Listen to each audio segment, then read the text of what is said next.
अस्सलाम वालेकुम। KFC news में मैं हूँ आपकी होस्ट फातिमा मुख्तार भट्टी और इस टाइम हम लोग मौजूद हैं लाहौर के हल्का NA 121 में, जो कि पिछली कई दहाइयों से नून लीग का रहा है। और इस दफ़ा देखते हैं कि ये सेहरा किसके सर सजता है। इस दफ़ा जो उम्मीदवार हैं वो सलमान रफ़ीक और शेख रोहेल असगर हैं। हम जानते हैं आवाम से कि वो जीत किसके नाम करने वाले हैं, तो करते हैं लोगों से बात।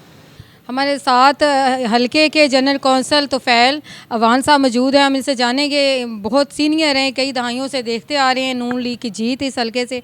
तो ये क्या इस हवाले से कहेंगे, ये एक गैप आया है नून लीग का, अवाम के साथ दूरी थोड़ी सी हुई थी, तो क्या वो दूरियां जो हैं वो कुर्बत में बदलेंगी? जी अस्सलाम वालेकुम। जी बिस्मिल्लाहिर्रहमानिर्रहीम। हमारे हलके के अवाम जो है ना, वो पहले से शुरू से ये हमारे MNA साहब हैं शेख रोहेल असगर साहब, तो उनके साथ इतनी दुनिया माइल है कि जैसे बाप बेटा का रिश्ता होता है ना, ऐसे है। और वो भी हमसे बहुत प्यार करते हैं, अवाम से भी बहुत प्यार करते हैं।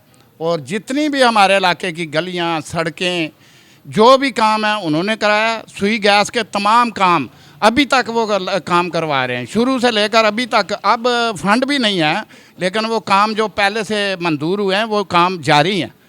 अवाम भी जो है उनको बहुत चाहती है। और जो मुकाबले की बात है, क्या मुकाबला है यहाँ पे, शेर ही शेर। आपको जिधर जाएंगे आपको शेर ही नज़र आएगा। और हमारे जो MP साहब आए हैं वो भी इतने छा गए हैं, आके नए आए हैं तो इतने छा गए हैं कि वो उस इतना प्यार कर रहे हैं अवाम से, और अवाम भी उनसे बहुत प्यार कर रही है। इतनी मीटिंगें, इतने जलसे हुए हैं उनके साथ, ऐसे है ना जैसे सदियों से हम उनके वाकिफ़ हैं।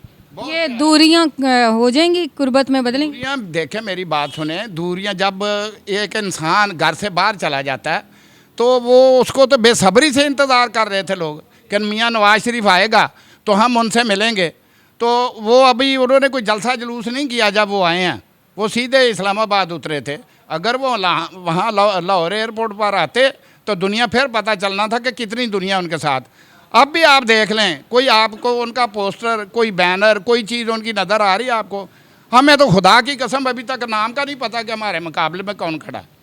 और अल्लाह के फजल करम से मैंने पहले भी उधर MPA के दफ्तर में कहा था, सुलेमान साहब के दफ्तर में मैंने कहा था कि भारी अक्सरियत से हमारा MNA, हमारा MPA, ये दोनों भारी अक्सरियत से जीतेंगे। और पहले भी 3 दफ़ा जीत चुके हैं हमारे MNA साहब, और जितने भी MPA खड़े हैं सब हमारे जीतते आ रहे हैं।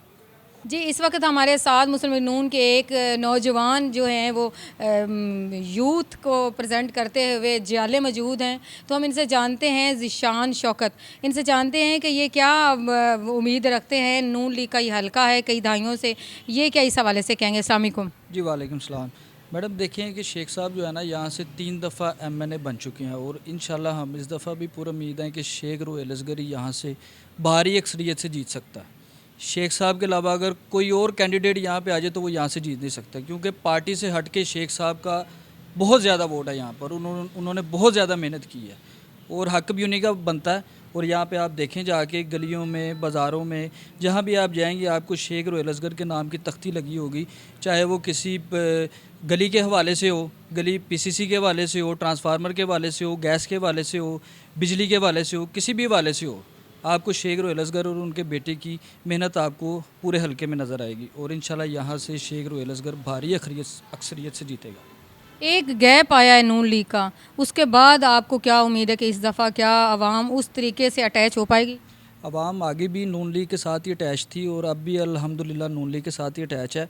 ये 8 फरवरी को इंशाल्लाह सबको पता चल जाएगा, शेर यहाँ से दहाड़ेगा इंशाल्लाह। यूथ है ये नून लीग को सपोर्ट करने में। अली हुसैन से हम जानते हैं। अस्सलाम वालेकुम। जी वालेकुम अस्सलाम। बिस्मिल्लाहिर्रहमानिर्रहीम। जी मैं सबसे पहले तो हम अपने लीडर शेख रोहेल असगर जो कि NA 121 के उम्मीदवार हैं, उसके बाद MPA ख्वाजा सलमान रफ़ीक, उनके शुक्रगुज़ार हैं।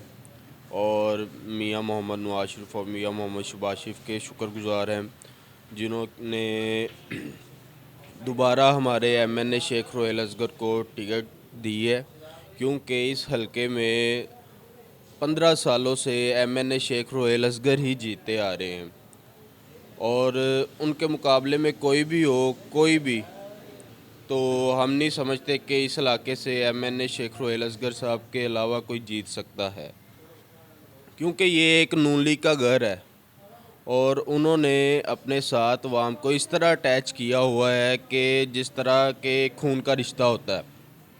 वो छोटे बड़े बुज़ुर्ग हर बंदे का नाम जानते हैं, हर बंदे के साथ बेलौस चलते हैं।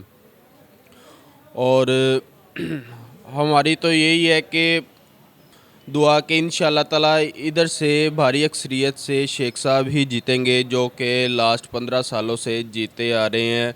पीटीआई के कई उम्मीदवार आए, कई उम्मीदवार गए, जैसे इजाज़ डियाल, जमशेद इकबाल चीमा, वलीद इकबाल। जमशेद इकबाल चीमा तो अपना हल्का ही छोड़ के भाग गया ना इलेक्शन से पहले ही। उसके बाद इजाज़ डियाल, हालांकि उनका इलाका है, उनको भारी अक्सरियत से शिकस्त दी है। और इस मरतबा जो कि शेख साहब के मुकाबले में मद्दे मुकाबिल जो बंदा है उसका तो मुकाबला ही नहीं बनता, हम उसको मानते ही नहीं कि वो शेख साहब के मुकाबिल वो बंदा है, क्योंकि वो लोटा कहना तो मेरा नहीं बनता। तो कि वसीम कादिर, वो हालांकि पहले नून लीग का ही था, उसको मियाँ साहब ने डिप्टी मेयर भी बनाया, सब कुछ किया, और हमारा नहीं, हम मुतमईन ही नहीं है कि वो शेख साहब के मुकाबले में जीत चुकेगा। आपको लगता है 3 साल की जो दूरी थी और लोगों के साथ जो एक राब्ता ख़त्म था, वो दोबारा से लोगों के दिल जीत पाएंगे नून लीग और शेर? देखें कि ये आपने सवाल पहले भी 2 भाइयों से किए, तो मेरा तो यही जवाब है कि ये इंशाल्लाह ताला मुझे भी नहीं, इलाके को भी नहीं, पूरे पाकिस्तान को पता 8 फरवरी को लग जाएगा कि इंशाल्लाह ताला जब अवाम 8 फरवरी को शेर पे ठप्पा लगाएगी तो वो फिर दूरी का और कुर्बत का पता चल जाएगा कि कौन किसके साथ है, किसके साथ नहीं है। आरफ सिद्दीकी साहब हमारे साथ मौजूद हैं, जो नायब सदर हैं पीटीआई के। हम इनसे जानते हैं कि ये हल्का NA 121 में मौजूद हैं कि ये क्या समझते हैं, ये जीत का सेहरा किसके सर सजने वाला है? अस्सलाम वालेकुम सर। वालेकुम सलाम। तो इस दफ़ा कौन जीतेगा यहाँ से? देखिए जी, अगर तो फेयर इलेक्शन हुआ, एस्टेब्लिशमेंट के बगैर हुआ, तो फिर तो ये मुझे 100% यकीन है कि एस्टेब्लिशमेंट अगर ना इन्वॉल्व हो, तो अगर इलेक्शन कमीशन तरीके से काम कराए, आज़ाद उम्मीदवार जो ना पीटीआई के हैं, लेकिन वो भी इंशाल्लाह ताला वही जीतेंगे, क्योंकि अवाम जो है ना वो शेर को ना मुस्तरद कर दिया है, क्योंकि उन्होंने 15 साल या हुकूमत की है। वज़ीर आला जो अशबाशी उसने किया है, अभी ये दावा कर रहे हैं हम ये कर देंगे, हम ये ना वो कर देंगे, लेकिन मैं ये हिसाब लगाता हूँ कि आज़ाद उम्मीदवार को ना, उन्होंने चलो पीटीआई का आज़ाद उम्मीदवार है ना, वो भी इंशाल्लाह ताला जीतेगा। क्या काम है 3 साल मिले पीटीआई को, इसमें कोई एक काम जो आपको आवाम के लिए किया हो? आवाम को उन्होंने सेहत कार्ड दिया है जो कि 10 लाख तक था। अभी जो है ना, इन लोगों ने सड़कें बना ली हैं, पुल बना लिए हैं, वो किस पैसों से लिए? हमारे पैसों से लिए हैं, उन्होंने कोई साथ नहीं किया आवाम पे। हमारे साथ एक और नौजवान मौजूद है, ये भी बात करना चाह रहे हैं, हम इनसे जानते हैं आप क्या कहना चाह रहे हैं? डॉक्टर आफ्ताब इकबाल के प्रोग्राम में उसने कहा कि सेहत कार्ड नवाज शरीफ अनाउंस कर रहा है। जब नवाज शरीफ ने कहा तब इन्होंने कहा कि भाईजान ये जो है फ्रॉड है, स्कैम है, सारा कुछ है। अवाम को कहा था 50 लाख जो है घर बनाऊंगा, 1 करोड़ नौकरियों का लॉलीपॉप अवाम को दिया। कहाँ गई नौकरियाँ? अवाम को बेरोज़गार कर दिया। इसके असासे हुकूमत में इसके आने से पहले जितने थे, हुकूमत से जाने के बाद 250% बढ़े। कहाँ गए? जवाब नहीं देता। पीटीआई वाले जो हमारे चेयरमैन पीटीआई है ना, उनकी आदत है थूक के चाटना। पता नहीं बचपन से या सियासत में आगे हुई है। पहले ये कहते थे कि वो जो है, क्या उसका नाम है, शेख रशीद, वो मैं उसको अपना नौकर ना रखूं, चौकीदार ना रखूं। बाद में वो परवेज़ इलाही जो पंजाब का सबसे बड़ा डाकू था, वो बाद में आ गया जी वज़ीर आला पंजाब। लेकिन नून लीग में तो बंदे शफल होते रहते हैं। नून लीग में भी शफल होते हैं बंदे, पर नून लीग है चोरों की। ये कहते हैं ना, ये कहते हैं इमरान खान सादिक और अमीन है, मदीने की रियासत बनाएगा। मदीने की रियासत मैं आपको बताता हूँ कैसे, साथ ही मुजरे शुरू हो जाते हैं। ये कौन सी मदीने की रियासत है जहाँ पर घड़ियाँ बेची जा रही हैं? अगर उनसे एक एंकर ने सवाल किया, वो कहते हैं नहीं भाई मैं इसका जवाब नहीं दे सकता। तो मदीने की रियासत में तो हज़रत उमर फ़ारूक जो हैं, उनसे भी अवाम सवाल कर लेती थी। वो कहाँ, ये कहाँ मदीने की रियासत बनाएगा लड़कियाँ नचवा के? आपको लगता है कि 3 साल के बाद ये आए हैं तो ये जो एक खला पैदा हो गया था और अवाम दोबारा से अटैच होगी? ये तो 8 फरवरी को सबको पता चल जाएगा कि क्या बनता है। और अगर ये कहते हैं ना शफाफ इलेक्शन, मैं आपके कैमरामैन से दरख्वास्त करूंगा यहाँ पर पूरा कैमरा घुमाएं, एक एक जगह पर पूरे मोहल्ले में पीटीआई के चंद एक पोस्टर होंगे। अच्छा, यहाँ पर कोई भी पीटीआई का देखने में आए, हमने पूरे हलके का विजिट किया है कि पूरे हलके में कोई उनका पोस्टर, कोई बंदा, कोई नजर नहीं आया, पकलौते खड़े हैं। कह रहे हैं कि ये जो है ना अपना अनवार काकड़, वो तो इनका मुस्लिम लीग का बंदा है, ठीक है, और जो है नकवी, वो भी इनका बंदा है। हमें तो वो निकले नहीं दे रहे, लेकिन ये पाकिस्तानी अवाम जो 22 करोड़ है वो उस पीटीआई को ना दिल से नहीं निकालेगी।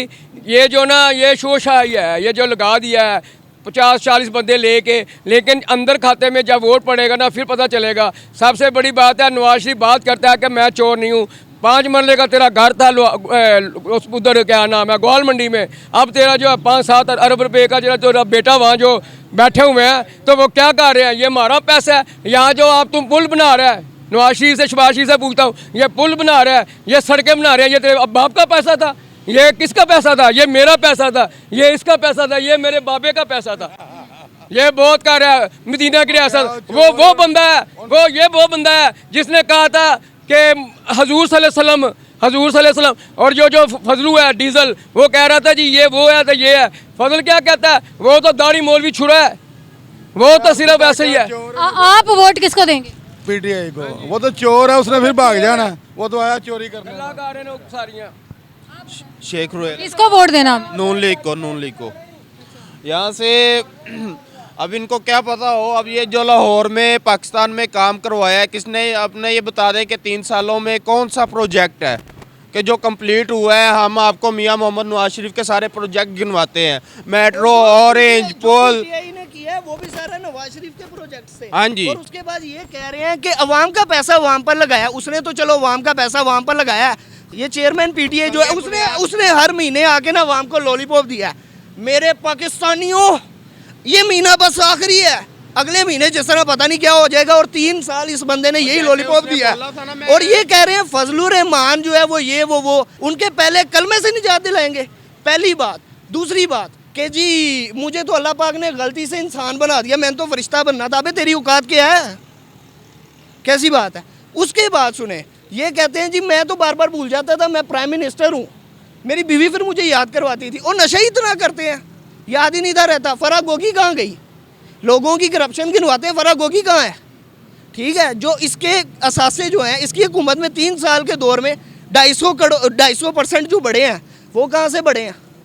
ये इसके कोई बिजनेस चल रहे हैं, वो कहाँ से बढ़े? और इसने इन 3 साल के दौरे हुकूमत में अवाम के लिए क्या किया है? हर महीने नौजवान जो है वो तो आज भी नारा पीटीआई का लगाती है, तो आप नौजवान हैं, आप नून लीग की तरफ हैं, ऐसी क्या बात है? वो अवाम जो है ना वो फिलहाल इसके पीछे पागल है। उनसे पूछ लो ना इसने किया क्या। ओ की कहते हैं ये हैंडसम बड़ा है। और यार पर्सनैलिटी क्लैश है, आपको लगता है पर्सनैलिटी क्लैश है? पर्सनैलिटी क्लैश मैं कहाँ, ये कहाँ। मैं शेरों का मुकाबला गिद्दड़ों से थोड़ी होता है। कहाँ? ये सिर्फ झूठ बोल सकता है, अवाम को पागल बना सकता है और कुछ नहीं कर सकता। जी बिल्कुल, जैसे कि आपने देखा कि हल्का NA 121 की आवाम जो है वो अपना गैर हतमी नताइज जो वो दे चुकी है और उनका यही कहना है कि यहाँ से हमेशा की तरह नून लीग ही धाड़ेगी और हर दफ़ा की तरह यहाँ से नून लीग ही जीत का जो है वो सेहरा पहनेगी। इसके साथ ही अपनी होस्ट फातिमा मुख्तार भट्टी को दीजिए इजाज़त। अगले हल्के के विज़िट तक के लिए अल्लाह हाफिज़।